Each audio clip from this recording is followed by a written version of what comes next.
আসসালামু আলাইকুম প্রিয় ভিউয়ার্স, আশা করি সকলে ভালো আছেন। আজকে আমি দেখাবো কিভাবে আপনাদের ফেসবুকের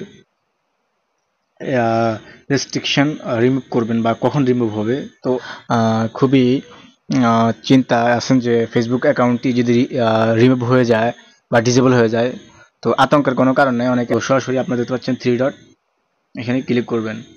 থ্রি ডটে ক্লিক করবেন। ফেসবুকে থ্রি ডটে ক্লিক করার পর দেখতে পাচ্ছেন লেখা আছে প্রোফাইল স্ট্যাটাস।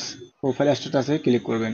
খুব ইজিলি ভাবে লেখা আছে your account has restriction, this is effects all of your profile page and group.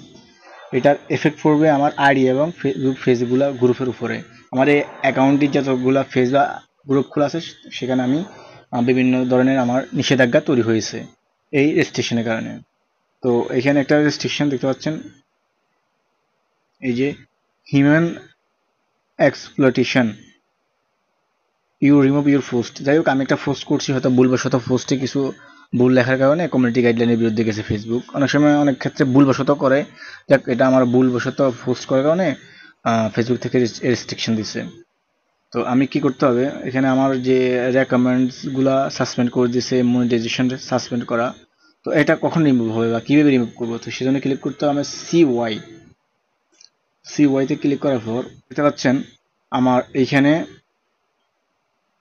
You can not change page name. আমার কোনো ফেসবুক পেজের নাম পরিবর্তন করতে পারবো না। এটা কখন বন্ধ হবে? ইন্ড 9 জুন 2026। মানে এটা আমার এই রেস্ট্রিকশনটা চলে যাবে 9 জুন 2026, প্রায় 1 বছর আমার রেস্ট্রিকশন দিচ্ছে। পর আমার এই রেস্ট্রিকশনটা চলে যাবে। তো এই যে লেখা আছে প্রোফাইল রিস্ট্রিক্স, আমার আরগুলো এই আইডিতে যেগুলো ফেসবুক খোলা সেগুলো টিক মার্ক, ঠিক আছে। তো এভাবে আসলে আপনার হিস্টোরিতে ক্লিক করে চেক দিতে পারেন।